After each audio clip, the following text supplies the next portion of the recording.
Welcome back, Rangers Ed fans, to episode 158 of the Rangers Ed podcast, sponsored by Lucarelli Law. If you're in New York or Florida and you're in need of legal advice, hit up Dom Lucarelli and tell him the boys at Rangers Ed sent you. And you could also head on over to O'Brien's Bar and Grill for a nice pregame meal and drinks right across the street from Madison Square Garden before every Rangers game. Coach, what's going on? How are we doing? It's been an eventful week of Rangers hockey. Yeah, I mean, it's getting exciting. Unfortunately, the talk is there's nothing really to play for, but the young guys are playing for spots. And I thought the broadcast last night was interesting, talking, hearing Dave Maloney and Starman talk on the pregame about how, and even in the presser that Sully had, that how, they're pretty much playing for setting up for next year. The attitude, the lineup changes and whatnot. So I'm sure they're going to make a couple of moves in the offseason, but we'll discuss that a little further in a few minutes. But I just think it's very exciting. They're playing well. Tomorrow night's going to be a pretty, I don't want to say eye-opening game, but it's a game that they're going to be playing someone who's playing for a playoff position. So it'll be a little bit more competitive. We'll see how these kids react to that under a different pressure from a team that's, going to fight a little harder possibly. And we'll take it from there. I went to the Panthers game, was able, thanks to you giving up your ticket on Sunday's matinee game, taking little Brendan, my Kathy's grandson. And we had a great time. The atmosphere was great. The crowd was into it. And it was exciting. Yeah, definitely a great game to go to. You had a good time? Yeah, we had a lot of fun. Of course, thank God he was with me. We had the train schedule. We had the food schedule. We got popcorn in the beginning of the game, pretzel in the second period, ice cream in the third period. Everything was laid out. Regimented. Okay, I like that. He had a plan. Shout out to Brendan. Kid knows what he wants. Yeah, I mean, you touched on it. We'll definitely get into it in this episode. This is going to be a young kids themed episode. We have the Stephen McDonald Award to talk about. What's that?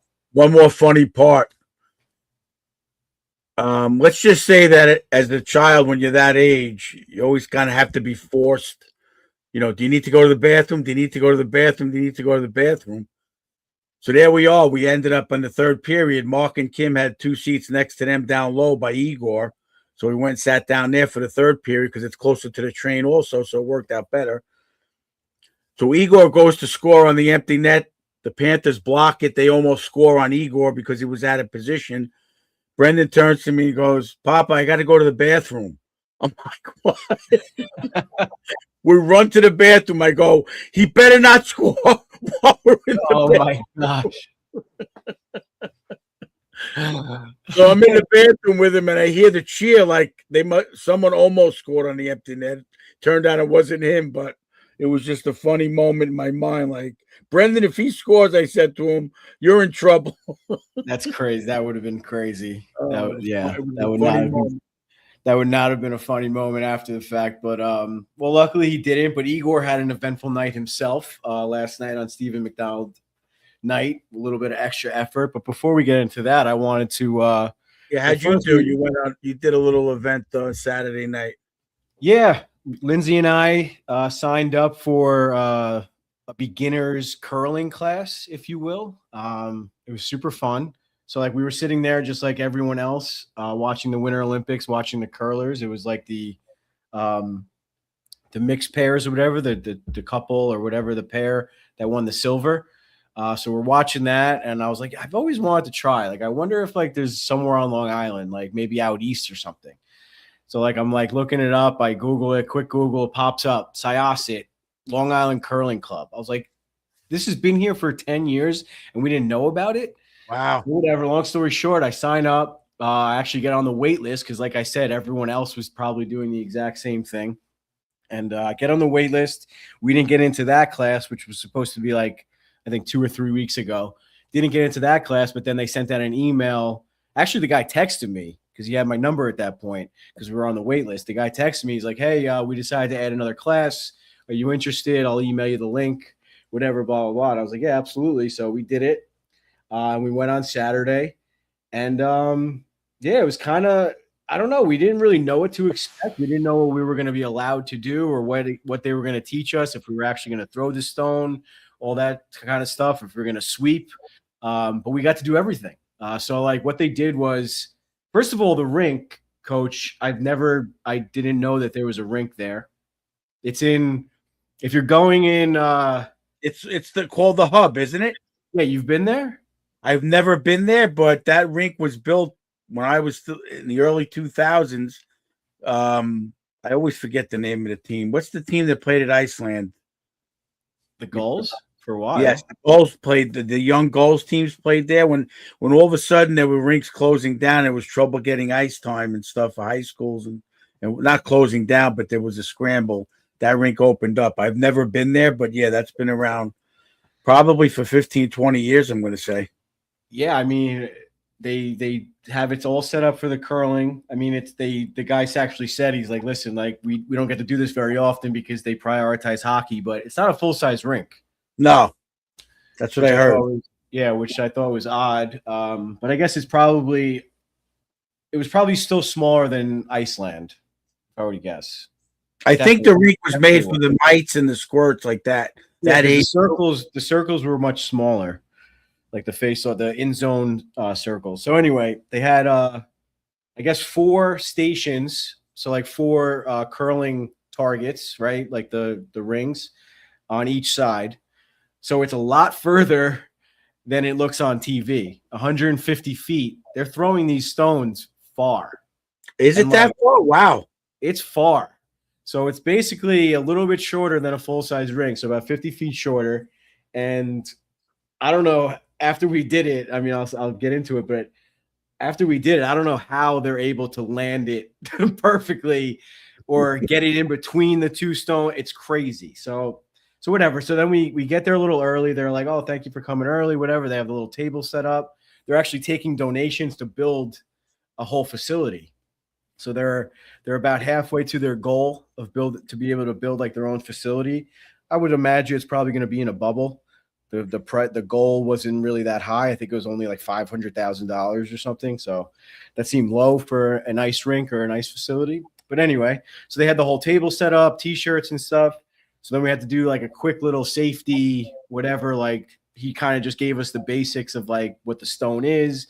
People were there. This one guy, me and Lindsay were making fun of him, but he comes in like wearing like a Corvette hat. He's got like driving gloves on, like a puffy jacket, like some like rich guy from Syosset, right? He's probably watching, knowing my luck. But he like comes over like in the middle of the guy talking and just picks up the stone and starts doing like rows, like dumbbell rows. And everyone's like, what the? And the guy's like, please don't do that. Please don't do that. Like the handle could come off or whatever. And the guy's just being like, just oblivious to everything that's going on. Like he's the most important guy in the room. So the guy's still giving the spiel or whatever. The guy's a little nerdy, whatever. He's like not struggling to get through it, but not a public speaker, if you will. And the guy just goes, why is it called curling? And the guy goes, and you know, like as you throw the stone, you can curl the stone and like curve it. And the guy goes, that was doing the arm thing, goes, oh, that's why it's called curling? And me and Lindsay just look at each other again, like, oh my God. So whatever. So there are some beginners. There were kids there and everything. So we finally get onto the ice and they have like the block set up where you push off of. They give you the stone and everything. So the first 2 goes, he wanted us to just get our form going, I guess. Don't let go of the stone. So like they had like the little like you had like a little like handle that slid on the ice with you to like balance out, which is legal to use. They don't all use them in the Olympics, but I did notice that a few of them did. So you are allowed to use that, but it's probably like frowned upon if like you're really good, you're not supposed to, whatever. So like they showed you how to push off the block and everything. Me and Lindsay were actually pretty good. I mean, Lindsay is a softball pitcher, or she's a softball coach now. So it's like a little bit of a similar motion. But it wasn't that difficult, I guess, to get it down. There were a lot of people falling. So like if you are an athlete, I guess it would be difficult. But for the most part, it was pretty easy. I mean, I'm like, I don't know, being an asshole by saying that, but it wasn't that bad to get that going, right? So then we got to go twice each without letting go of the stone. And then we went once each. The guy was like, all right, now like don't throw it, but like you can let it go gently and get a feel for it. And then he kind of like chased it down and like grabbed it or whatever. But yeah, the young kid, he was probably about my age. He was like in the club. They're all wearing like funky pants, so they all had like their uniforms on, like they're on the team. And he was kind of like to me and Lindsay, like, wow, that's actually pretty good. Like you should come back, or like would you guys be interested in coming back and like trying it again or whatever. So long story short, we're probably going to sign up for like the little mini league that they have. It's like $200 for 4 sessions, and the sessions are like 2 hours long, like 4 Saturdays. So it's called Long Island Curling Club if anyone else is interested. Yeah, I was telling Kathy I want to get on the list. I'd like to try it. I think it'd be fun. Yeah, I'm not sure. You might have to do like the beginner class that I did first. That's fine. That's what I mean. I want to try that. Yeah, I'm telling the fans also like what, because I don't know if they didn't email us the link for the course or the camp or whatever they called it. I think they called like an instructory camp or something. They didn't email me that link until after we did this. So I'm not sure if anyone can sign up or if you have to do the beginner class first. But anyway, then we got into the sweeping. Now the sweeping is hard. It's exhausting. We only did it about like halfway, maybe even like a third of the way. And like to be able to like walk and sweep and like it's like it's a weird motion, you know, like if you don't have the little slider that they have where they're able to like push off with one foot. If you're just walking, you're kind of like running with the stone while also trying to sweep. It's like patting your head and like rubbing your stomach at the same time. It's like you can't go back and forth perfectly. That was really hard. So like that was definitely throwing the stone. Like I said, getting it all the way down there accurately, I'm sure is very difficult, but the actual motion wasn't that bad. Sweeping, I'm not meant to be a sweeper. I'll be a thrower all day. But it was fun. It was really cool. It was very interesting. That's cool as hell. We've been watching it for the Olympics for years, watching the curling. And, pretty cool. Yeah, so the Long Island Curling Club, they compete against other teams, I guess, like in upstate New York and maybe around the country. I didn't really get too into it with the kid because the way they did it, it was only half-hour sessions. So there was a 7:15, a 7:45, and an 8:15. So as soon as our session was done, they like blew a whistle and like they shuffled everyone off one door and brought the new people on the other door. So how were in your session? We had 4 people per station. So there was 1, 2, 3, 4. Oh. 8, yeah. So like 32 people per half hour. Oh, wow. Right? No, 24 then. 4, 8, 12. No, 16. Yeah, 30. There were 4 stations on each side of the rink. So like 32 people per half hour, but only 4 people in our little group. So like you were able to get a lot of throws in. Then at the end, the guy was like, you want to post or any pictures? So that was funny. Yeah, I mean, it was just a good time. Definitely want to do it again. And they said like when we do this camp, the first hour is instructional, and then the second hour you play like 4 or 5 frames of the game, the actual curling game. So now you got to get the shoes too. I got to get the shoes. I got to get my own sweeper. I don't know. Do they use the broom, or it looks like the new ones are almost like a Swiffer? It's like. It's almost like it's not a sponge, but it's like that. I guess like that sponge that you use to wash the car. I don't know. It's hard to explain. It's like a vinyl. Yeah. It's like the rubber. I know what you mean. I saw it on TV. That's what I. But like even the guy was like, because the one girl that we were was asking him like, how much does the sweeping actually do? And he goes, there's been a lot of studies on it. No one's actually really sure if it does anything. So we're like, what? So, but even like the first guy that was in like the group session explaining to us the basics, he was like, only like the really, really good guys know how to like manipulate it. And even if they do, it's like the slightest bit, and he even said, he's like, you can't get the stone to speed up. You can only get it to keep going. So like as you're sweeping, you're creating friction, you're melting the ice a little bit. So it's able to slide a little bit further, which didn't really make much sense to me because when you shoot a puck on like wet ice, it stops. Well, from what I saw in the Olympics, they had one guy do an instructional thing. I forget where I was watching it this year, but they actually when they don't Zamboni that ice, they spray it so there are dimples in it. Yep. The sweeping gets rid of those dimples. Very They're little like bit. microscopic dimples, Yeah. and you're getting rid of those dimples. That's how the guy explained it. Well, it's actually the dimples on the ice aren't really, I guess technically they're microscopic, but they're pretty. Well, maybe they're not microscopic, but I'm saying they're not like an inch tall. But No. But like even Lindsay said it, we were very surprised at how easy it was to walk on the ice. Like it wasn't slippery at all. Like they told us to wear like good sneakers or good shoes or whatever, which you read the thing, it's like wear comfortable clothes, wear this, wear like athletic but good clothes. Half the people were wearing jeans. One kid showed up in like Crocs. It's like just read a little bit of the thing. You know, I know I'm not much of a reader, but like they had bullet points. You know, you could read the bullet points of what to wear. So that was pretty funny, but it was just a funny night all around. And then obviously in Syosset, there's a ton of places to eat. So we had a decent dinner after. It was just a nice night out. So It was fun. But yeah, that whole hub place was pretty cool. They had batting cages too, a whole like soccer field. There was a whole volleyball camp going on in the back of like young girls. So like there was a bunch of different like indoor turf fields and stuff in there. I had no idea it even existed. All these years coaching and stuff, we never had to go there once. I want to say that I'm pretty sure Fred had something to do with building that. Fred who? Schoenhut. Oh, that makes sense. I'm pretty sure it's something to do way back. Now that you say that, I vaguely remember that he did, that they were doing that. Yeah, it was a pretty cool facility. I mean, it's something that you can maybe even consider for Stony Brook. We talk about all the time about having like just a smaller rink to work on power play and stuff. It was perfect. So I don't know how much the ice time is and stuff over there, but it was pretty cool. And yeah, the curling, they had like nozzles. That's what I wanted to say. They had like, it looked like kind of like the thing they use to cure the concrete with the two handles. So they must attach the hose to it and then it just sprays out. Yeah, that's what I saw the guy doing. He held it like the old Zamboni. When you see the ancient Zamboni and the guy spraying the water. Yeah, it was like that. But at the Olympics, the guy had like the little, like the fertilizer, like the chemical. You know what I'm talking about? Oh, yeah. Spray the little chemicals. Maybe that's just like in between games they do that, like just to freshen it up a little bit.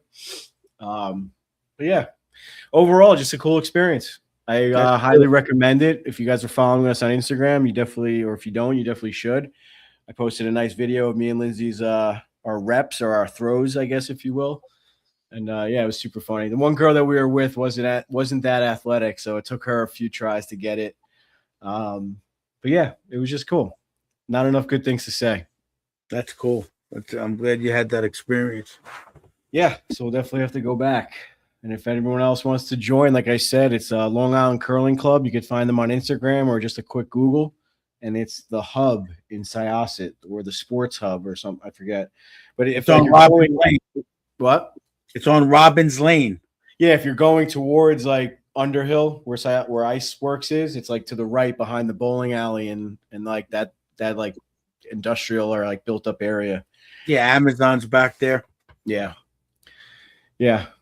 I mean, I feel like I could keep talking about it, but why don't we get into the Rangers here? I mean, actually, we just watched speaking of like adventures or different unique experiences, we just watched the moon launch, which is pretty cool.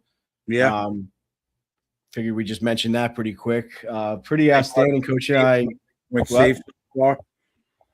Yeah, hopefully they're safe. We turned it off, but hopefully they're safe and they make it back home safely. They'll be gone for like 10 days, they were saying.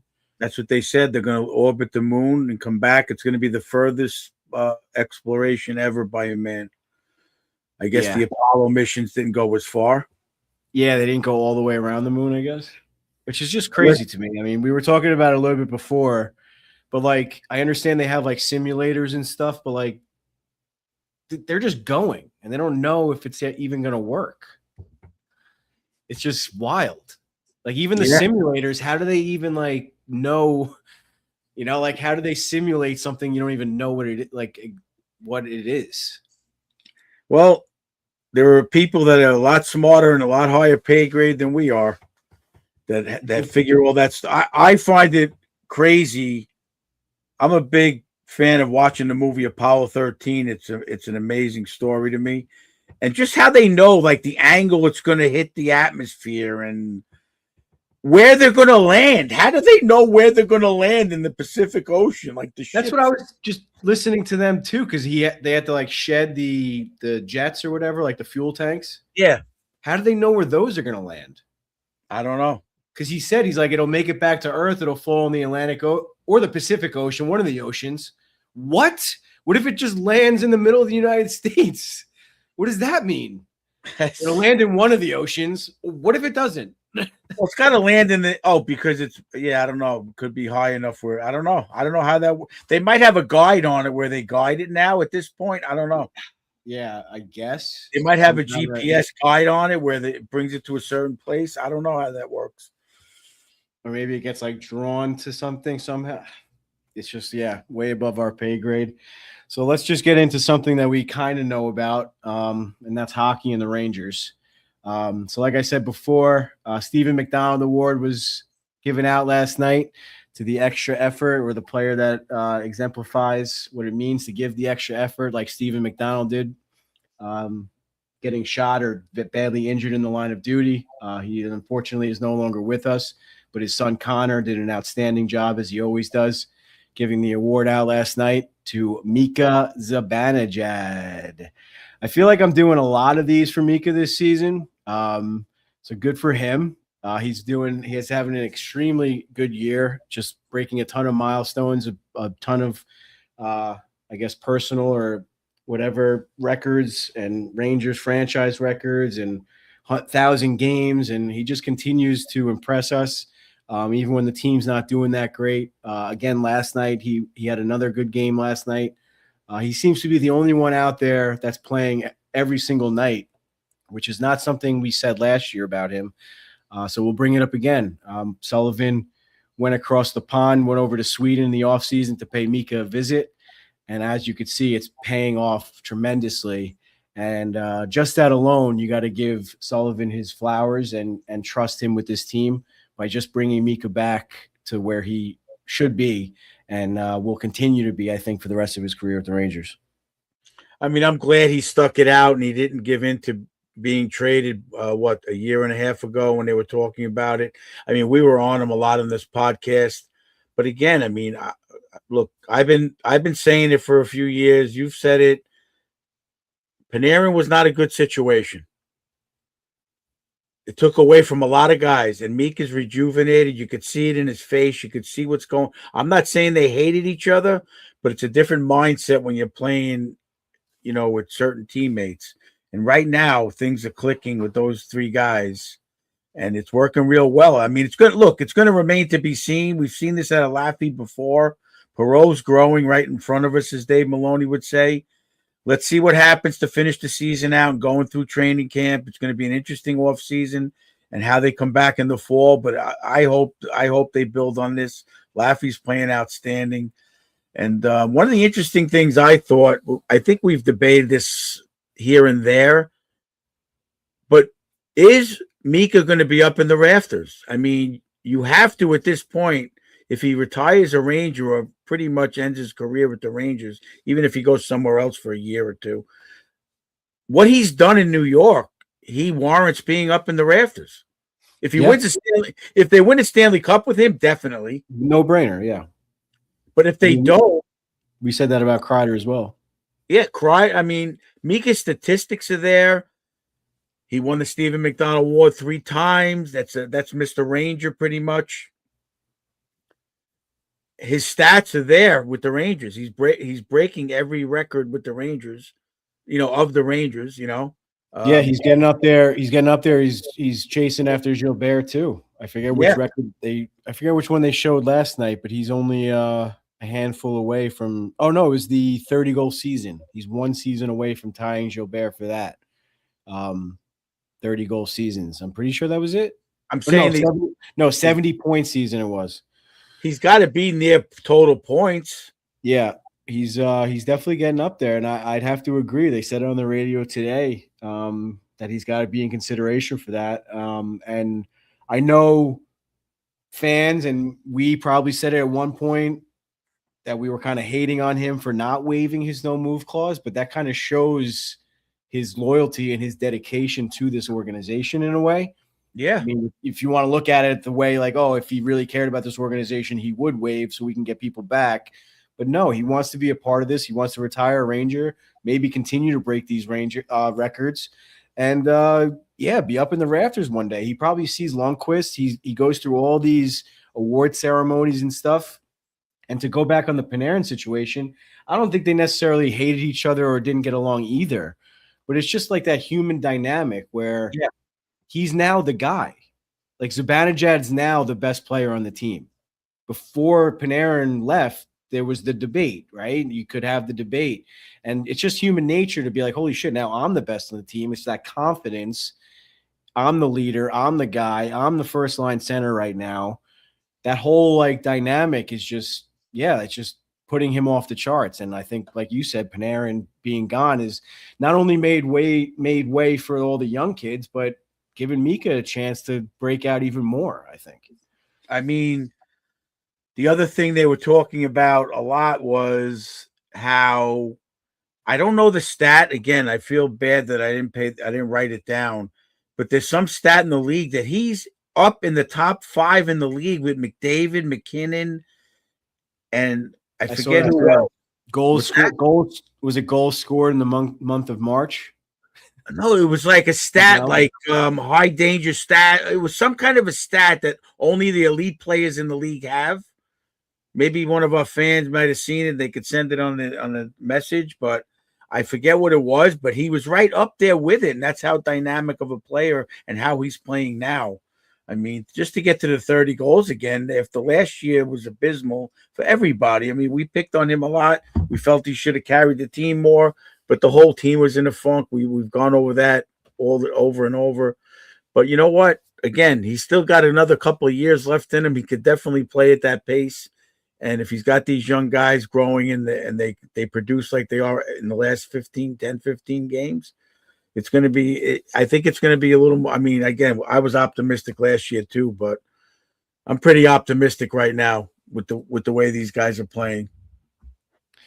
Yeah. So like I said before, this is Mika's 6th 70-point season. I believe Rod Gilbert had 7. If not, it was 8. So Mika's very close to, like I said, touching that record as well. And a big thing that we've talked about on the show is his two-way play is very underrated. If you really pay attention, I mean, Coach Ed beats the drum all the time. When Cousin Ed and I were telling him or telling the Rangers to get rid of him, it's over, whatever, blah, blah, blah. Coach was always beating the drum. They just pay attention. He's doing the right thing in the defensive zone. And if you look at him without the puck, he's always helping out down low. He's always in position. He's always trying to get the puck out of the zone or doing what he can. And he's a great penalty killer. You know, he does everything. He does everything. Not a lot of players in the league do it all. Power play, penalty kill, even strength. He might not be in that elite conversation, but like Coach Ed said, maybe he is. And he's just not talked about enough. Whatever stat they had last night, I don't know if they replay the game, I might watch it again just to hear it. But he was in that elite conversation in stats with those guys. He's not over 100 points, obviously. He's not at that level, but there's some dynamic where he's there. And again, the penalty kill, and the thing that I'm noticing more, I think I texted it last night. He's engaged physically. I mean, when did you see him get involved and grab a guy and pin him on the boards? I mean, he's not fighting. He's not beating anybody up. But he grabbed the guy last night and was like, whoa, whoa, whoa. And he had him pinned up against the glass, which I've never seen up until this year out of him. And we've talked about how sometimes it's just not in a player. So maybe that's something he's adding into his game a little bit. Like we always talk about the better plays, try to add a little bit more every year. There was a quote from Marty St. Louis saying, I don't necessarily want to be the best player, but I want to improve and see what I can do every shift for me to be a better player. And that's how you climb a ladder. So maybe that's something that Mika's doing personally. And to me, it's noticeable. Live, it's noticeable. On TV, it's noticeable. So, again, like I said, he's not open ice hitting anybody. He's not that kind of a level. But for him, the way he's playing physically is definitely noticeable. And he adds another little dynamic to his game, makes him even a better player. Without a doubt. I mean, even the years that we praised Mika, like before last year and I guess the year before a little bit, even those years, we always said like that was like the weak part of his game, that he like shies away from hits or shies away from contact and stuff. But that also might go now into like he's like the big brother on the team, or he's like protecting all the young kids type thing. So he might have had that little bit of like fatherly instinct now too, you know, like he's just gotta, he's biting down. He's ready to go. And it's great to see. And fans might not want to hear this, but JT Miller has that effect, you know. We see it all online everywhere of how JT Miller has ruined this team and all that stuff. I'm trying not to be negative and attacking the fans on the pod, but it's getting exhausting seeing that kind of stuff because JT, I don't even know what to say. I mean, he has that effect on people, and it seems like he's all the right things are happening, and seeing Mika, JT, and Trocheck smiling after all these games is really great to see. And they're all getting along. They're all on the same page. They all want the same thing. And like you said, they're just trying to find that momentum, trying to find that mix going into next year. And JT mentioned that in one of his interviews, that I think it was actually the interview where they said it almost seemed like he didn't know. And I think it was Michelle Gingras said, "Oh, now that you're officially eliminated from playoff contention," he was kind of like, "Wait, what? We are?" But he was like, "Well, now that we are, I mean, you just got to look to next year. We're not giving up. We still want to win games, and we want to like improve or work on things for next year and have a good mindset going into the offseason. If you're going into the offseason losing every single game, and we'll get more into this in Coach's Corner, if you're going to the mindset losing every game and tanking, you're not going to go into the offseason with very positive frame of mind. You're not going to want to improve. You're not going to want to go to the rink, go to the gym, whatever you have to do. You're just going to want to avoid thinking about it, or you're not going to have fun going to the rink, you know? But let's just put a pin in that for a second. Real quick, this wasn't in the outline or wasn't talked about at all. Igor surprised us with a little extra effort of his own last night and got into his first goalie fight, or fight in general, I guess, in his career. Same with Markstrom. Coach, what were your thoughts on that? Because me and Lindsay almost jumped off the couch through the television.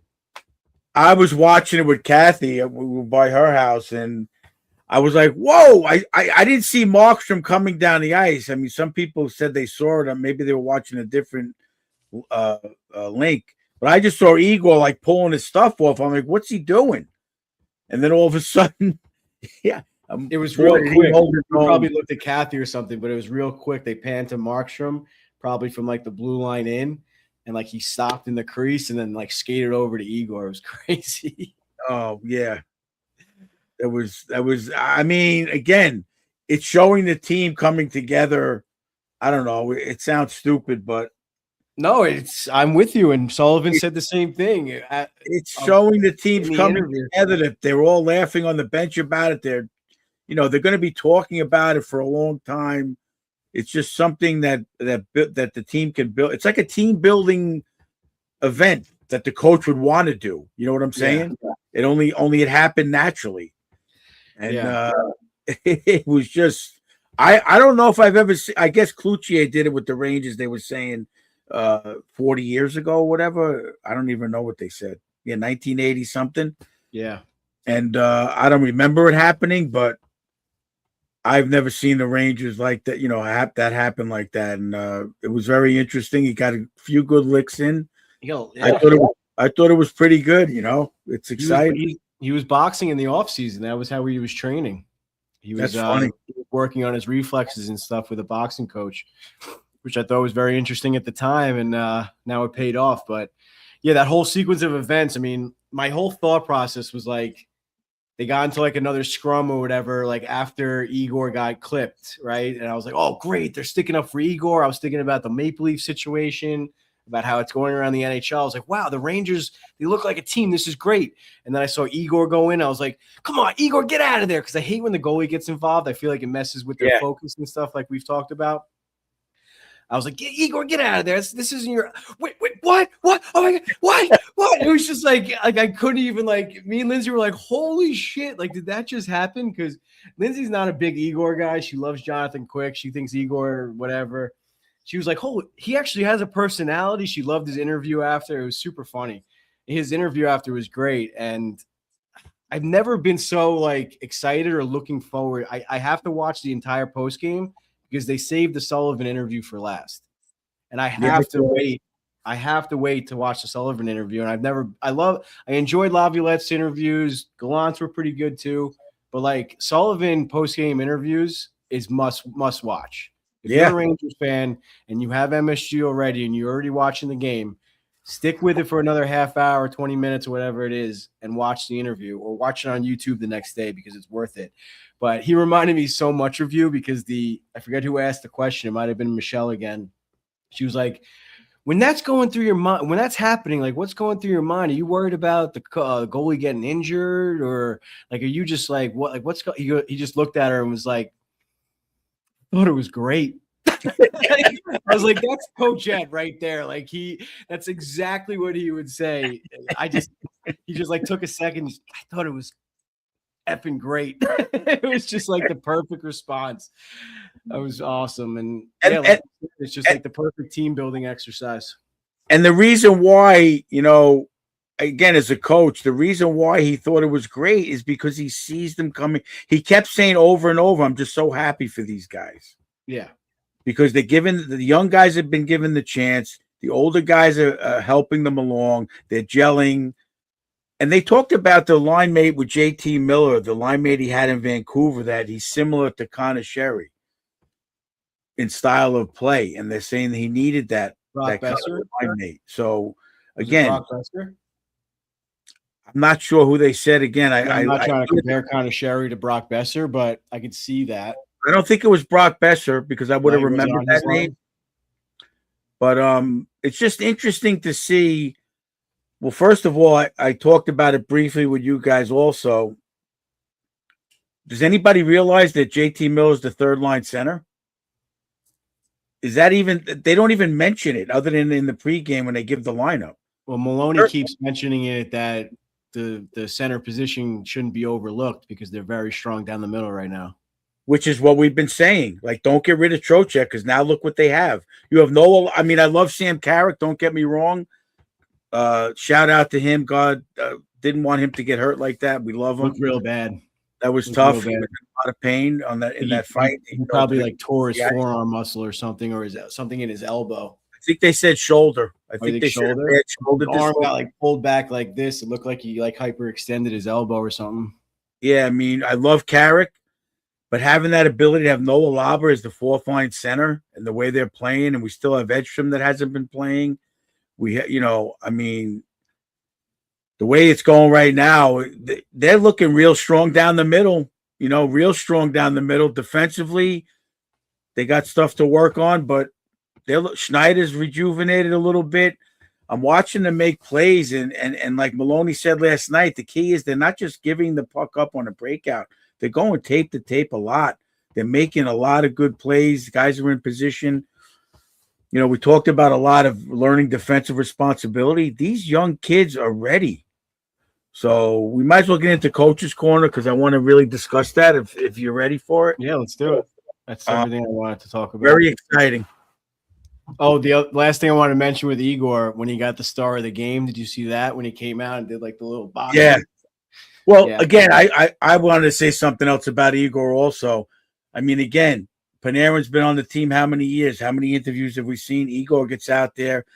He's showing a little life. He's getting involved. That's being part of the team also, not just sitting in the corner and turning down an interview. And we said this when right before they got rid of him, it's time for him to step up to the mic. Igor's up to the mic. It got him up to the mic. Maybe he'll do it more often. I don't care if he does it every game, but why not do it once a week or whatever? It just shows that the team is talking about each other in a positive way. and they're not just all hiding their head in the locker. So to me, that's another positive. That to me, that's very important. It's almost to me a Jack Hughes moment, because you guys know I've been on Igor on and off. There's been controversy on this show about it with me. Me too. But that Jack Hughes situation when he got hit in the mouth, came the way he did it. I had to change. I had a flip flop. I'm flip flopping with Igor after that. After that last night, the fight.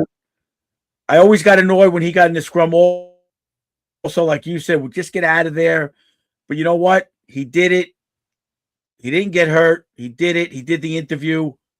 He's got personality now. He told a couple little jokes. He did the little boxing thing, like you said.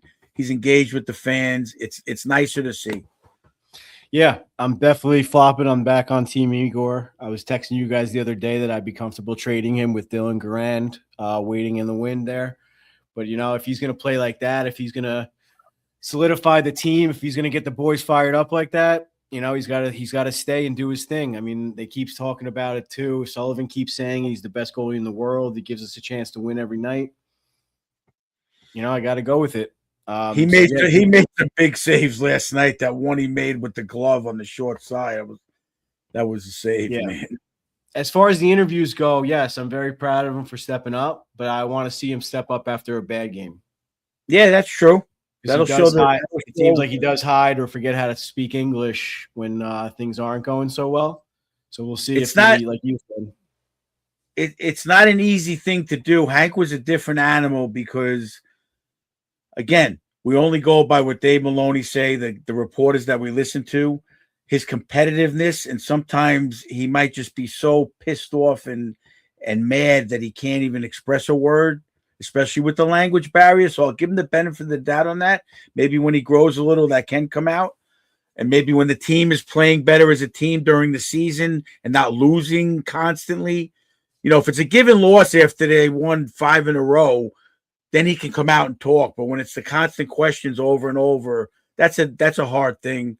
Yeah, I'm sure as a coach, you don't want your goalie going through that anyway. No. So I'll give him that for now. Hopefully it's a growth thing that we'll see happen in the future. Yeah, no, I kind of just talked myself out of that. I mean, as a fan, we shouldn't really want him going through that as a goalie. And same thing with as a coach. I mean, those guys, I mean, there's a reason why they have the reputation of being the weirdest guys in the room. They have to be focused. You can't talk to them before games. You don't want to talk to them after a game either, after a loss. I mean, even in college, we were best friends with our goalies. And after a loss, we were at a party or whatever, they were a different person. You know, you don't want to talk to a goalie. Players are able to get over it, have fun at the party. Goalies think about it for the rest of the night. So it's definitely tough. So yeah, like I said, I kind of talked myself out of that one. So maybe he will, maybe he won't. But the important thing is he had fun last night, and I love the little hug that JT Miller gave him too. So like I said, it's rubbing off on everyone, folks. It's rubbing off on everyone. It might not happen overnight like we wanted, but it's happening. So let's take a quick break and jump into Coach's Corner. Hey everybody, Coach Ed here. I'm over here in the shop at Bella Italia, Marble Granite Quartz, picking up my order for a nice little bathroom I'm doing. I've been a contractor almost as long as I'm a hockey coach. So listen to me when I tell you, when you want the quality work and craftsmanship, come and see the boys over at Bella. They serve all 5 boroughs, Westchester, Long Island, all the way out to Montauk. Whether you're a Ranger fan, Islander fan, Devils fan, they're going to take care of you no matter what. Make sure you give them a call, 516-561-1018. Let's go Rangers.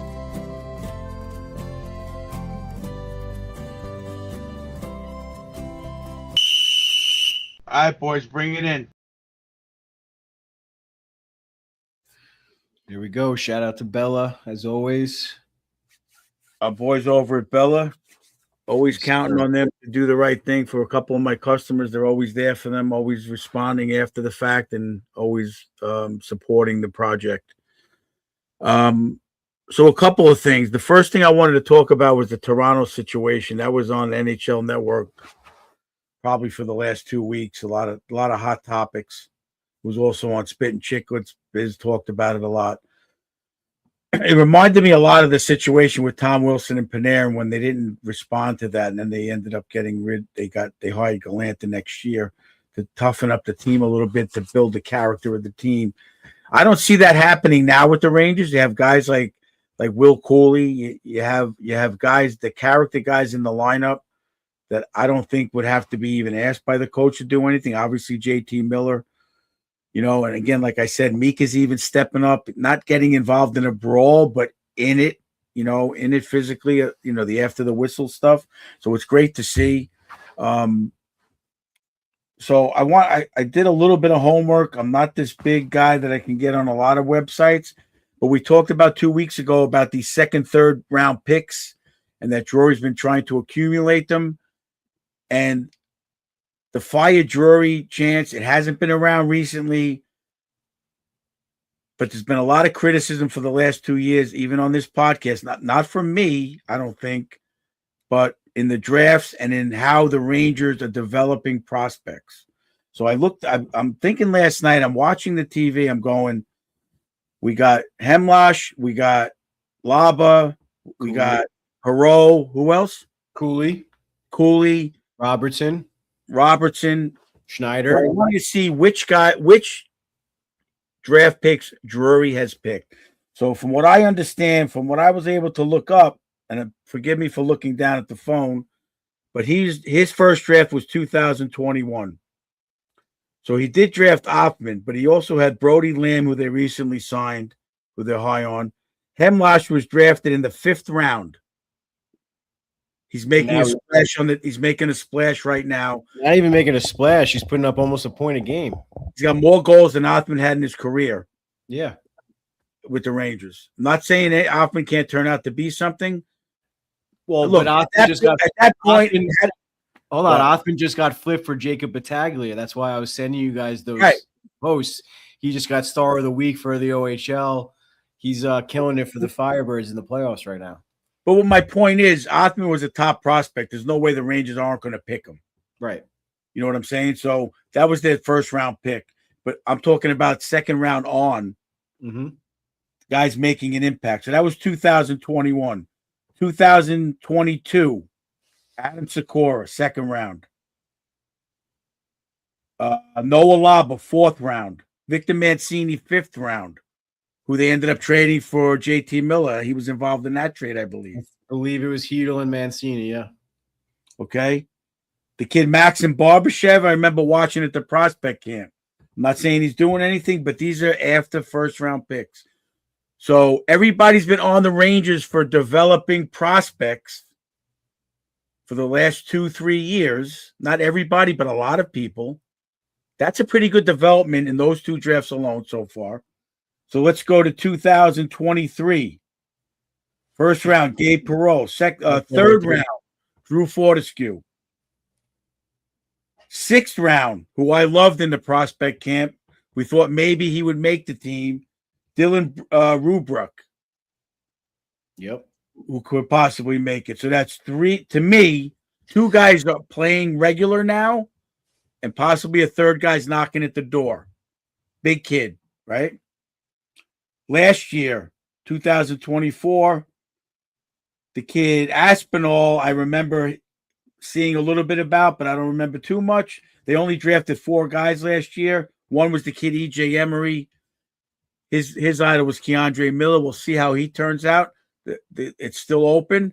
But my point is, from 2021 on, if you watch every interview that these kids do, post-game, pre-game, scouting report interviews, they all have that right attitude, that humbleness, that work ethic, that desire to learn. So, let's try to give Drury a little credit. The patience might be coming through now. I know it's a little early. It's only 10-game bubble. Let's see how they finish the season out. Let's see how next year goes. And let's, maybe some people can flip-flop on Drury a little bit. I just think it's very interesting looking. Look, I only learned from listening to NHL Network about those middle-round picks, the value of them, teams who have better percentages. Again, Carolina, Tampa, all these teams that are doing well, Florida, they rate high in 2nd, 3rd, 4th round draft picks that make an impact. Yep. It's not always the first round pick, and it's not always going to develop the way everybody hopes. But look at the development of the last 4 years. We have those guys I just named right now making an impact. Again, I want to see how they play tomorrow night when it's kind of playing against a team that's playing for something. You know, the Devils are out of it. The certain teams, the Panthers are out of it. We haven't really, Toronto's out of it. Let's see what they do when we're playing some meaningful games. I'm not saying they're not going to do good, but it's going to be interesting to see how they fight and how they respond and how their effort. Yeah. I mean, that was another guy you kind of glanced over there is Nathan Aspinall. He's now the captain of the Firebirds in the OHL. So he's teammates with Jacob Battaglia. He's a captain. So you know he has those leadership qualities, the right character, all that good stuff. So yeah, it's just another guy that Drury targeted for a reason, it seems, and he's still succeeding, and he was awarded the captainship this year for the Firebirds. So, and then like I said, I mean, I wasn't trying to downplay Othman, but I'm saying like even if Othman doesn't pan out, Drury still was able to flip that draft pick for someone just as good, if not better. Yeah, I mean, yeah, like I said, he's going for those character guys, those middle six to bottom six type of guys. I mean, yeah, we always want that first round pick. You know, we're kind of getting that out of Perreault right now. It seems like it's going in that direction. And if you go before that draft, again, everybody kept saying, we're not developing prospects. Let's go to 2020, before Drury, right? He was the assistant GM. You got Laffey, Schneider, Cooley, first 3 picks that year. You got Dylan Garand in the 4th round, Brett Berard in the 5th round, Rempe in the 6th round. What more development do we want? They're all playing except for Berard right now. You got Hugo Olash, the goalie, in the 7th round that year. That's a pretty good draft. You got really all these guys knocking at the door. Yeah. If not on the team. The year before that, you got Kako, who that was a bust. All right, we didn't develop our first round pick that year. But you got Robertson. Zach Jones moved on. You got Edstrom in the 6th round. Not bad. 2 out of 7 picks that have made it to the bigs. And Kako's in the bigs. He just didn't develop with the Rangers in the way that everybody had hoped. Look, there was again, I hate to beat the Panarin thing to the ground. Not an easy thing bringing in a number 1 pick in the league, or, you know, first round pick, top 5 pick in the league, into a team with a guy like Panarin and Zibanejad. It's not an easy thing. They got to take a back seat. They're not going to get the power play time. They're not, you know, we talked about this over and over. Now Laffey's getting the steady power play time without having to dish it to Panarin, you know, without the power play running around Panarin, which I'm not saying it shouldn't have, but that was the argument I brought up when certain people were saying, give Laffey the time. Who are you going to take off? Right. Now Panarin's not there. Now he's got the freedom and he's making stuff happen. A lot. So that has to have, to me, look, I'm only reading behind the scenes. And I've said it before on the show. I almost guarantee you Sullivan didn't. Panarin is a phenomenally skilled player. His hockey IQ was insane. He's not a Sullivan type player. Yep. He's not a Tortorella type player, even though they said he did good in Columbus. Tortorella was only in Columbus with him not long. After a while, I think he would have got frustrated real quick. I'm sorry. I don't care what anybody says. And I know Sullivan said all year, we got to play a certain game, a certain puck management game. Every assistant coach interviewed, we need to do that. He just couldn't get that mindset. It's not in him. And it's not a playoff type thing. I'm sorry. And it just opened up Laffey. Perreault he'll play the North-South game. He'll back check. You see Perreault back checking last night. You see freaking Laffey back checking. You see them making breakout plays. It's Perreault. Yeah, Perreault's the first guy in the zone, and he's like the first guy back. That kid's all over the ice. Never stops. And Laffey's again, it remains to be seen if they keep that attitude. I'm sorry.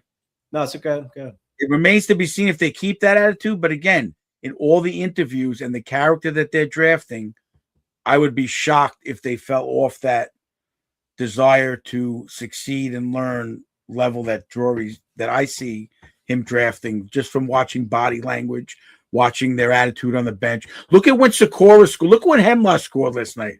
Sikora jumped off the bench, grabbed him, and hugged him. These guys have grown up together. Yep. So you know what? Maybe there is a development that's going on that we don't see in the AHL on a daily basis. And there is a chemistry developing. And, you know, they're pushing each other. They're not hating each other for succeeding. What's his name? When Hemla scored, I heard that guy, they said on the, I think on the pregame, the kid Bly. How do you say his name? Bly? Whatever. Whatever. Blech. He called him up. He's playing in Hartford. He called him on the phone and was like ecstatic that he got the goal. So these guys are from AAA from the AHL to the NHL. They're rooting for each other. So you talk about bringing the chemistry in. I see it. You see it on the bench. You see it now. I don't know. I'm not saying it's just Panarin that it happened to, but it definitely coincides with them trading him before the Olympic break. You can't deny it. Nope. Cannot be denied that the whole attitude of the team has changed. Yeah, absolutely not. I mean, it's been great to see. And we're going to talk about the kids in a little bit. I got all of their milestones queued up. But yeah, it's just amazing. Like they're just having fun and like getting into those scrums and those fights. Those fights and those scrums don't happen if you're not having fun. You know, like they're not going to like the Maple Leafs did. Like they're not going to feel the need to go stick up for anybody because they're I just want to get off the ice. Yeah. I just want to get undressed and go home. You know, like 100%. It's human nature. Like I'm not blaming anybody. That's just how things go. I mean, in daily life too. You know, you just don't feel like going to work because the day before you didn't have a good day or whatever. You know, it's just that's just how things go. And you could tell that they're having fun. Laffy's having a ball.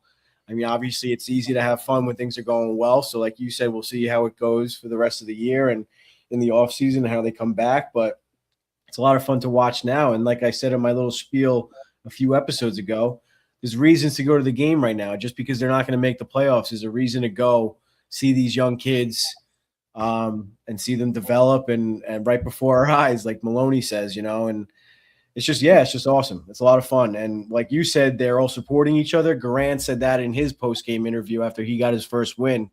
He said, we did this together.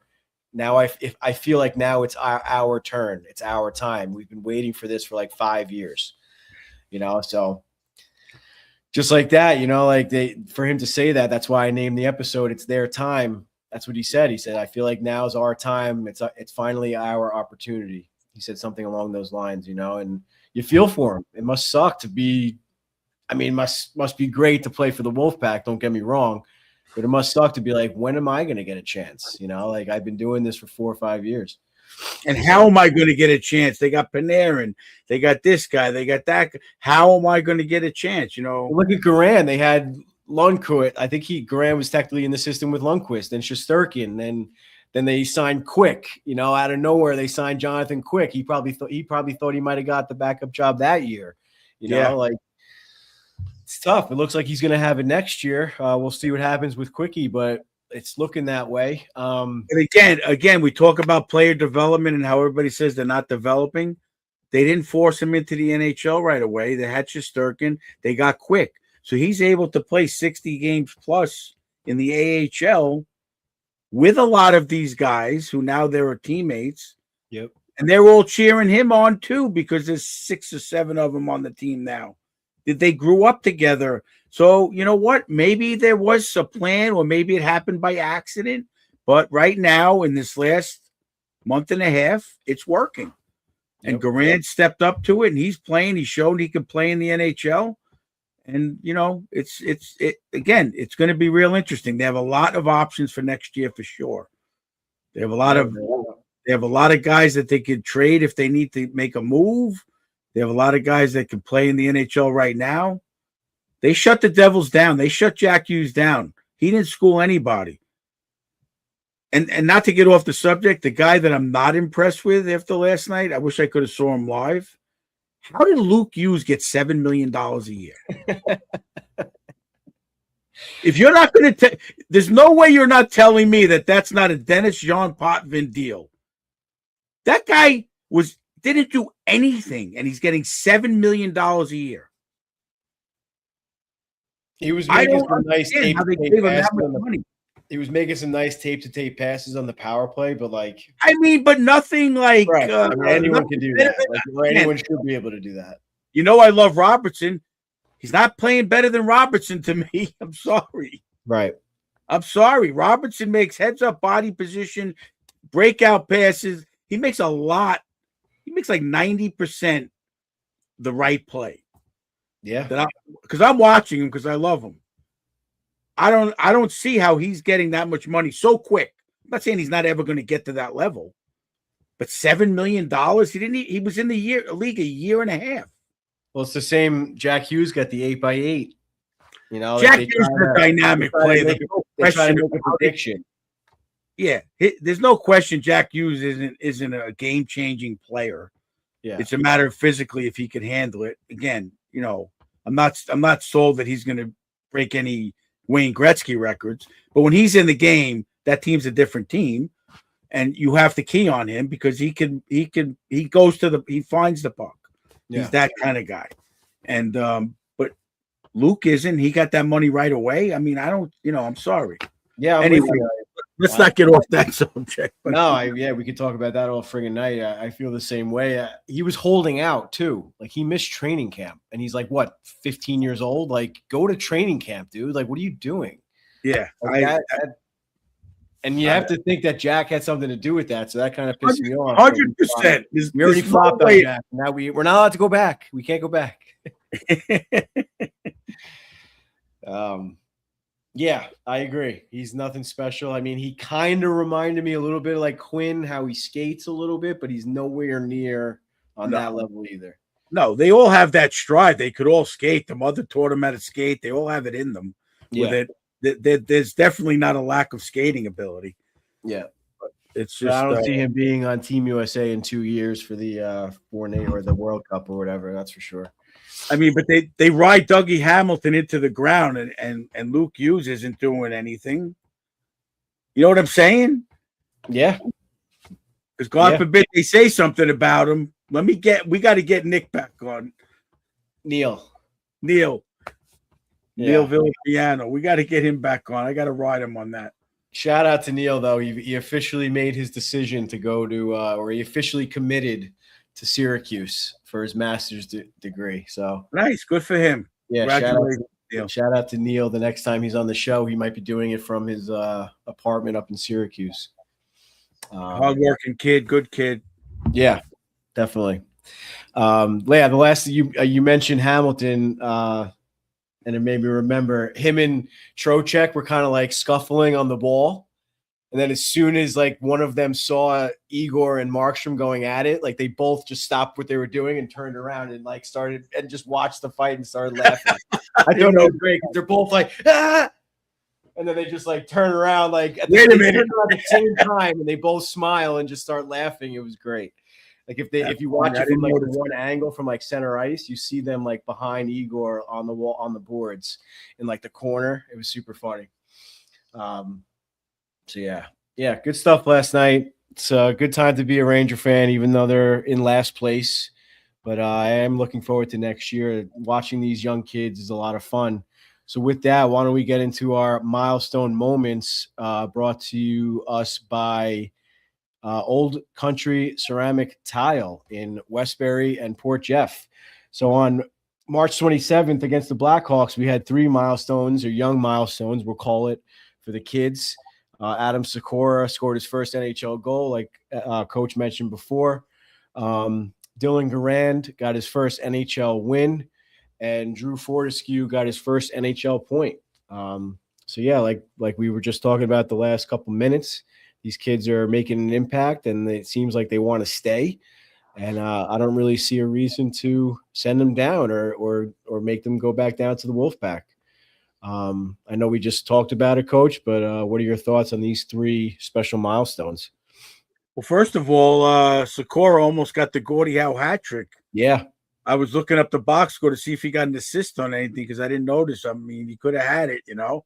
Yeah. And Sullivan was just like, I don't know. Again, to me as a coach, I've had a few players in 40 years that you just sit there and you're like, this is just fun coaching this kid, you know. And you just see Sullivan's face when they ask him a question about him.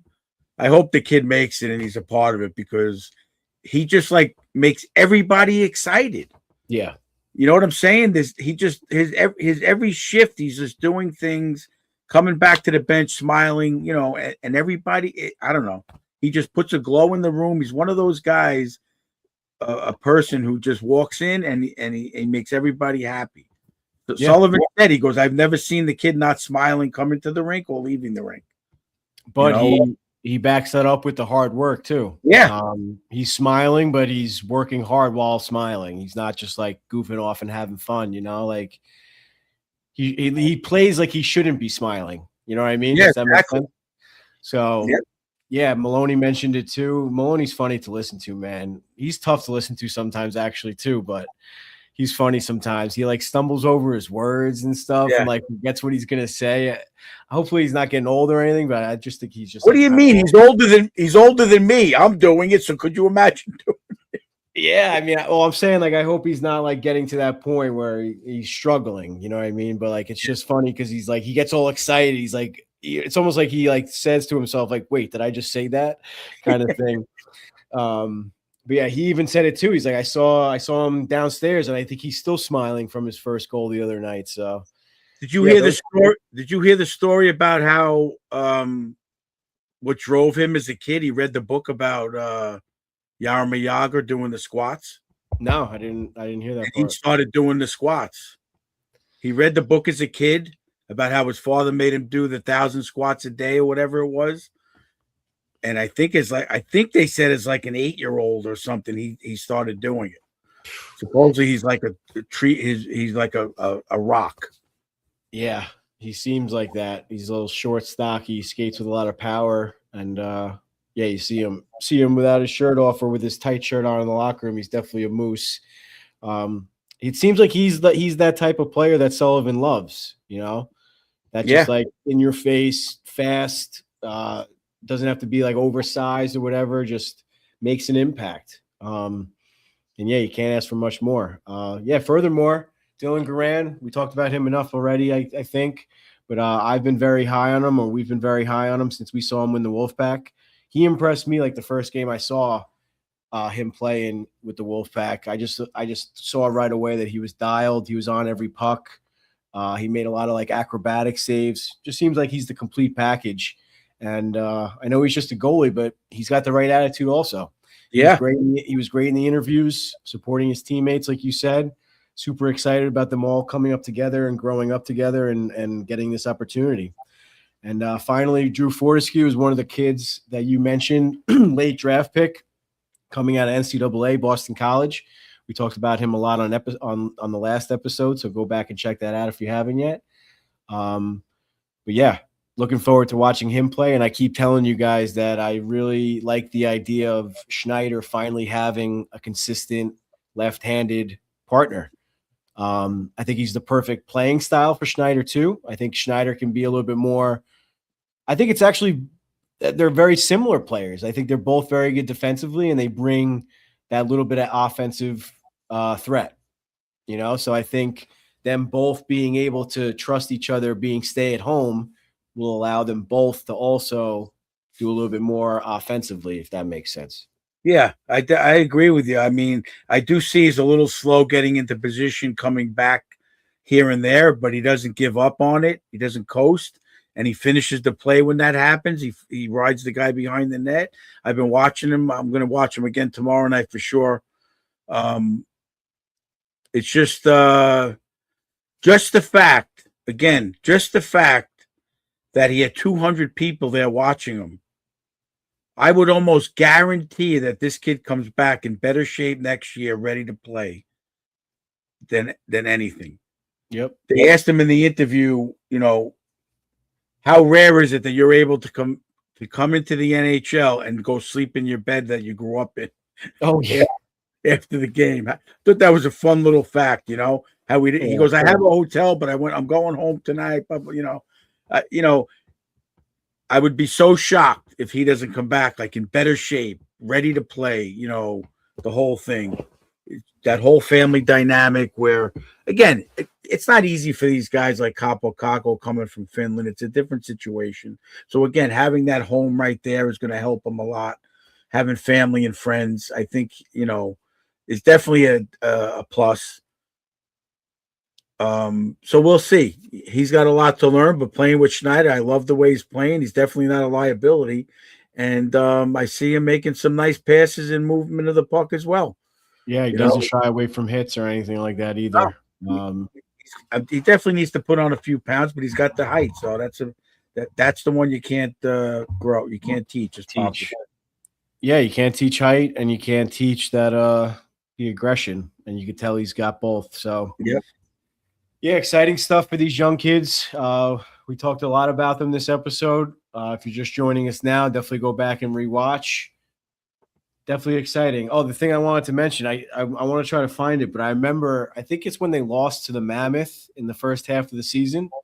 I literally said, I was like, part of me wants them to trade away all their veterans and just have the young kids come and just fly around. And that's kind of what they're doing. I mean, they didn't trade away all their veterans, but they traded away one of them. And now they have all these young kids just flying around. And that's kind of what the NHL is all about. You have a handful of veterans. Look at the Penguins. You have the Penguins, a team like that. You have the Mammoth out west. I know the Western Conference is kind of a joke right now, but all these young teams, they don't really have a very high average age, No. So like we said on last episode, it could click at any moment. So this retool or rebuild or whatever word you want to call it, they can find one or two more pieces in the summer, and then all these young kids can continue on this path and hopefully get off to a hot start next season, not have to chase. I think that'd be the most important thing, that the kids come off to a hot start and the Rangers are able to get high in the standings early. Even if the young kids start to fall off a little bit, at least they'll be able to establish themselves early, And you still have Edstrom, you still have Rempe with experience if they want. I mean, these are all question marks that we'll talk about in our end of season episode, I'm sure. Yep. But again, let's give Drury some credit because he didn't give up Trocheck for nothing. He didn't just clean house. He kept strong down the middle. So we're in it. We're not far out of it. In my opinion. You got the goalie. You got strong D. You got 4 strong D right now, a couple of question marks. 4 centers. You got 4 centers down the middle. You got strong wing. You got Cooley. You got Laffy playing well. You got guys playing well. And don't forget Cartier's playing a hell of a season. Oh, yeah. We forgot to mention Karate for sure. Yeah. The kid's playing well. That might be the guy they were talking about. Is he playing with JT Miller? Yeah. Yeah, that might be the guy they were talking about. Him and Sherry playing with. They said when JT got the 100 points, he had 2 similar type wings with him. So it wasn't like having Mika with him. You know what I mean? Like we were saying in the beginning, put Mika on the wing. It worked for a few games, but they said JT excelled when he had those 2 type of guys. And again, he got a goal last night, but he was also part of the goal that went off his skate. I think they gave it to him and took it back when Sherry got it or whatever last game. He's in front of the net causing the situations where the Rangers are scoring. Yep. And he's retrieving pucks. And, these are things that don't go unnoticed by coaches and analysts that are watching the game. And if as a fan, try to watch the game and see what JT's doing without the puck in front of the net. And he's retrieving and he's making plays that are opening up ice for a guy like Shearer to get a tip in and a guy like Cartier to make it's all about the line mates. And maybe they click something, maybe something's clicking. Again, they're kind of meaningless games, but they're meaningful for their careers. Yeah, without a doubt. And we didn't really mention too much about the tanking in Coach's Corner and what the meaning or what the positives of not tanking is. And I think we talked about it. And this is exactly it. Gaining the confidence, getting into the right mindset, heading into next season, And what I just said before, it's like, no, you're not going to feel like going to the rink in the off season or going to the gym or anything like that if you lost the last 10 games of the season. Yeah, sure. Some people might say, oh, that should drive you to get better in a way. But at the same time, it's like, I don't know. I signed my $7 million deal.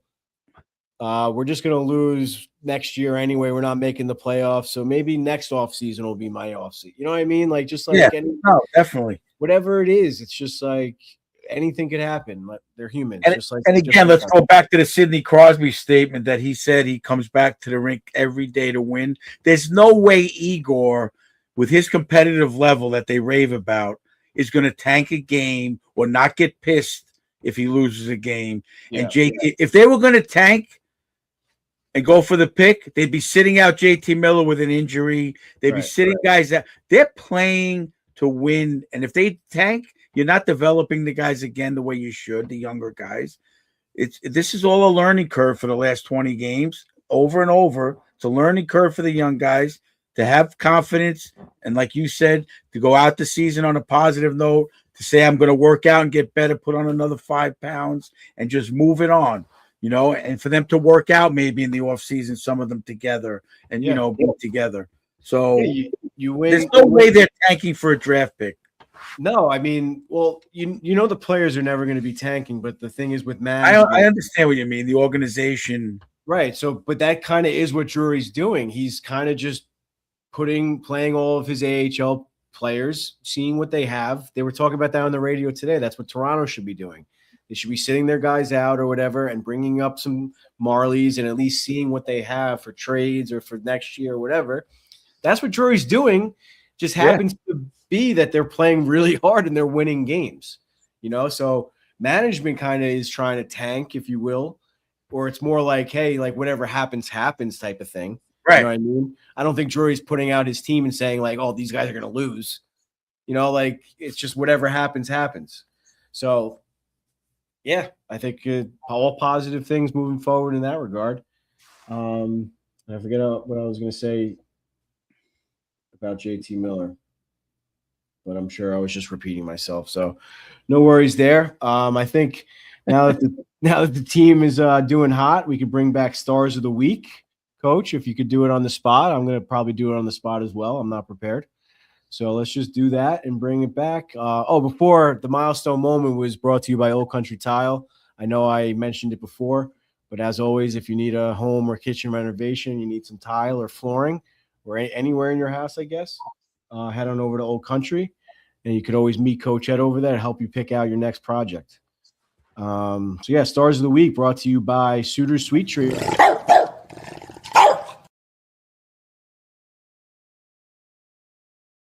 As always, Suiter's Sweet Treats is over there down in Tennessee, making their custom cookies and baked goods and cakes. And I saw Megan's now doing signs for parties too. She's painting signs. So super talented people down there, Tennessee Meg and Tennessee Michelle, twin sisters down in Tennessee. Love the Rangers and love helping people. Probably the nicest people we've ever met or come across.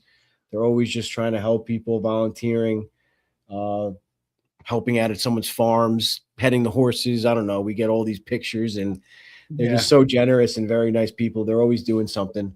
So shout out to Tennessee Meg and Tennessee Michelle. Thank you for all your support over the years. Coach, who you got for MVP? It's a tough one. I'm going to have to give it to Mika just for getting the Stephen McDonald Award. He's been putting pucks in the net. It could go to a few guys, but I'm going to go with Mika right off the bat because he's just been there. He's been noticeable, happy, the whole package. Yeah, I'm doubling down on Mika. It's an easy pick for a good reason. And usually it's hard for us to pick someone for the wrong reasons, but this week it happens to be for the right reason. So shout out to Mika, 1,000 games, Stephen McDonald, records, all the stuff we talked about before. Key contributor. I'll go first for this one. I think we'll probably both have the same one, I think. Got to go with Sakura for all the smiles and getting everyone excited. I mean, we could take any of these guys for the same reasons. They're all – why don't we just give it to that youth group? Give it to the youth group? the Sakura, the Hemlosh, The key contributor. Cartier, that whole group. I mean, it's even got. I mean, it sounds ridiculous to say, but it's even got Cooley rejuvenated. You know what I mean? He's playing He with was a different. on that team with them for a little bit. Yeah, and they also said last night he like leads the league in first goal assists. Yeah, he's got 4. He's 1 away from tying the record for most assists to a rookie, or most assists to someone's first goal or first NHL goal. Right. Yeah, I So think I said that I right. think the only one left this year will be Fortescue. Yeah, he's like, it looks like I got to set up Fortescue. So hopefully he does that. So yeah, I'm going to give it to those 4 or 5 guys that are just, there's a lot of guys sitting down right now that are like, oh shit. So that's even going to create more competition, like Edstrom, Rempe, Berard. There's guys that have to fight now. It's going to be a battle next year. Now it's going to be an interesting. And all the other guys in Hartford are like, oh wow, now I guess we do have a shot. Yeah. So Very interesting. yeah, all right. So key contributors goes to the New York Wolfpack. Yeah, there you go. Highlight of the week. I think we Well, you both said it last night, that goal. that tic-tac-toe goal by Perot, the vision that kid's got. It's amazing. Like you said, it's going to be interesting to see him tomorrow night against Detroit, against like Larkin and players like Montreal. Montreal. You got Detroit. I got Detroit on Saturday. Okay, yeah, Montreal tomorrow night. So yeah, both of those games are going to be teams going for a playoff spot.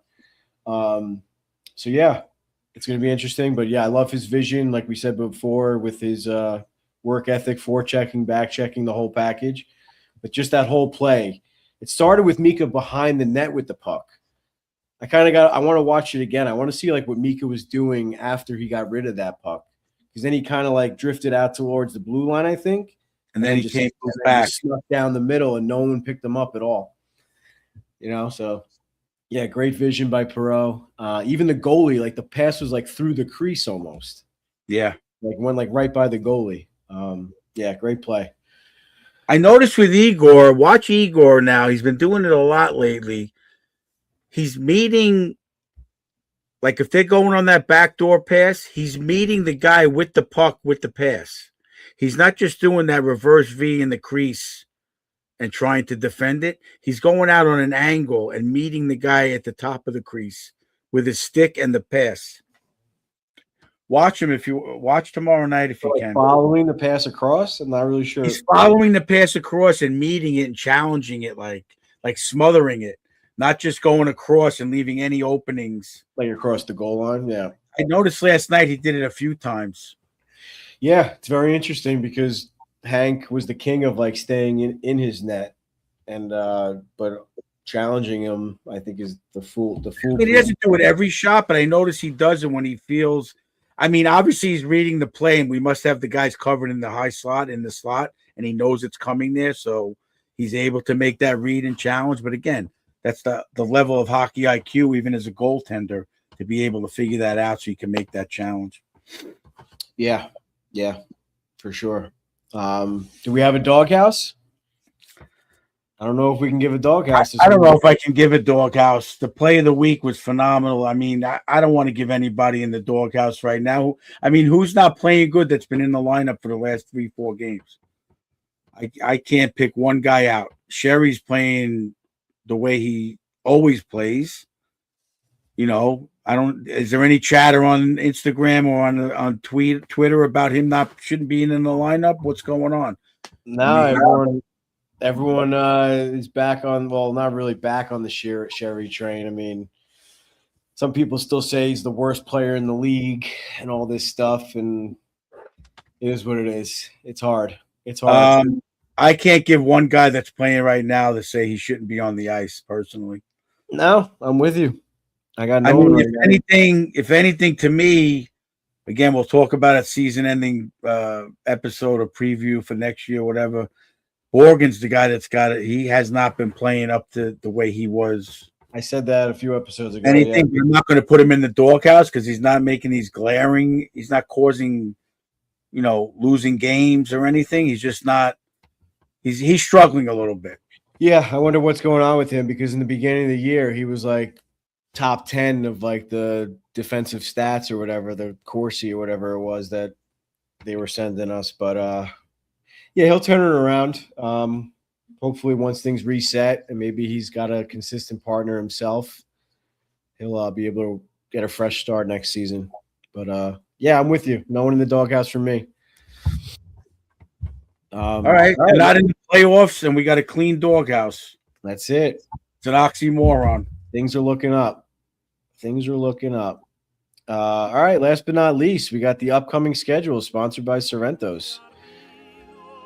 Like Coach just mentioned, tomorrow night we got the Montreal Canadiens, 7 o'clock. Coach Ed will be in attendance for that one. On Saturday, I will be in attendance for the 12:30 game against Detroit. Those are two playoff style matchups. It's going to be interesting to see the kids. I'm sorry? All 4 games. Yeah, all 4 of these are going to be big. Capitals, I mean, they're hanging in there. The buzz around the radio is they're probably not going to make it, but they're definitely hanging in. And Ovechkin decided to start scoring goals again, hitting his the 30-goal plateau again somehow. So they'll be playing back-to-back day games. Sunday, that might be the kids' day or whatever on Sunday. It's usually against the Capitals for whatever reason. But anyway, 1 o'clock, all 4 games are at home. And then finally on Wednesday, I guess maybe we won't do an episode next week, or maybe we'll do a live stream and watch the game. I'd like to watch that game, to be honest. I got to be honest. Well, that's the last game of the season. They're giving away those Centennial helmets, so maybe we get tickets. We'll see. We'll see if we can get some last-minute tickets to that one, maybe. But I might be away, so we'll see. We'll play that one by ear. So yeah. Check us out on Instagram and all socials. Keep an eye out for next week's announcement for an episode. Maybe we'll try to sneak in an interview or something to drop that week. But just assume that we're probably going to take the week off. Well, we want to do a Tuesday night possibly, or a Thursday night. Yeah, we'll see. We'll see what's going on.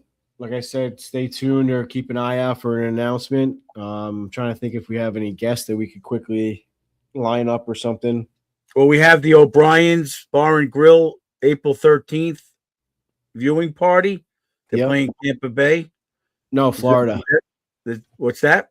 Florida. I'm sorry, Florida Panthers. There's going to be definitely food and drink specials going on, flat rate, pay one price. And Eddie will have a couple of giveaways, and we'll have a good time and just talk Rangers, and let's try to make it there. I know it's not easy just to go to the city for that, but if you're in the city, try to make it over there. We'll be going to the city just for that. Definitely good food, good beer, good Guinness. So let's get over there and have a good time. Yeah, it's a great deal. Like I just said, keep an eye out on all of our socials for the announcements. All you can eat, and then some drink specials.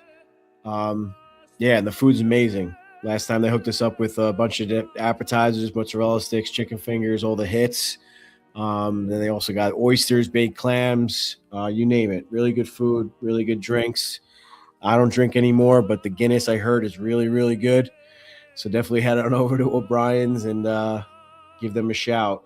Shout out to Pat and Mike for the support. Looking forward to working with you guys in the future. So, yeah, and we're giving O'Brien's an ad during Sorrento's ad. So for your next Sorry about for your next game day, don't apologize to me. You got to talk to Steve and Terrence over at Sorrento's. But no, next game day meal when you're sitting at home on your couch, head on over to Sorrento's and pick up a nice custom pie or one of their delicious steaks or pasta dinners. Where today I saw them putting together a delicious chicken cutlet sandwich on focaccia bread. So if you're not following them on Instagram, you definitely should. I repost a lot of their stuff on our stories. But they're always coming up with new sandwiches, new meals, new appetizers. I got to go. We haven't been there in a little while. I got to go back. Their rice balls filled with brisket are out of this world. I'm not kidding. It might be the best thing I've ever eaten in my life. I love a good rice ball. And that brisket is something else that they make. It literally melts in your mouth. So, yeah. Wait, you mean short rib, I think. Is it short rib? Short rib. Similar meat, similar texture. Yeah, very similar. So but either way, they make the short rib lasagna, the short rib rice balls. Yeah. So it's off the charts. You will not be disappointed there. Even their salad, you eat the salad, you're like, wow. Yeah, the Caesar salad's delicious. Their Sorrento's salad is their staple, I guess. They're like their house salad is incredible. You think you're just gonna get this little like salad or a side salad, and it's big enough probably to feed 5 people. No exaggeration. So a little bit of a family style going on over there at Sorrento's, and they definitely make you feel like family when you're there. Or at least me and Coach. I don't know about you guys, but you could try. But yeah, definitely head on over to Sorrento's. Tell them we sent you guys over there and grab a delicious meal for your next game day. All right, Coach. I think that pretty much wraps it up. Eventful episode. Talked a lot about the young kids. We're excited. Hopefully the fans are excited, and things can only go up from here. Yeah, definitely. I'm excited to go tomorrow night. I'm actually like looking forward to going to games again. As sad as it sounds, it was a little tough going for a while. Not as bad as last year, but it was, you didn't know what you were going to get. Now at least you're going and you're seeing the excitement. The crowd's getting into it more, and it's a lot more fun. Yeah, Even though they're not playoffs, they're winning and they're competing hard. Yeah, that's the biggest thing for me is like I genuinely don't care if they win or lose. Obviously, wins are great when I'm there, but like as long as you see a good game, as long as the atmosphere is good, you might say I'm a bad fan for saying that, but like it's fun to go to the Garden, like we sound spoiled by saying like it's not fun to go sometimes, but it's just the truth. When the fans are in bad moods, when you're arguing with someone sitting next to you about Rempe not getting into a fight or something, like it's just not fun, Yeah. So like you said, it's a lot of fun to go these days. Lindsay is even like chomping at the bit to get back there, watching these kids again. So yeah, it's good stuff. Good stuff. So with that, let's go Rangers. Let's go Rangers, Ed. Love you guys. Good job. Love you guys. Have a good night. Thank you to everybody, the fans, and come and say hello tomorrow night over at O'Brien's on the pregame. I'll definitely be there probably around 5:30. So let's have a good time and support the team. Hell yeah. Let's go Rangers.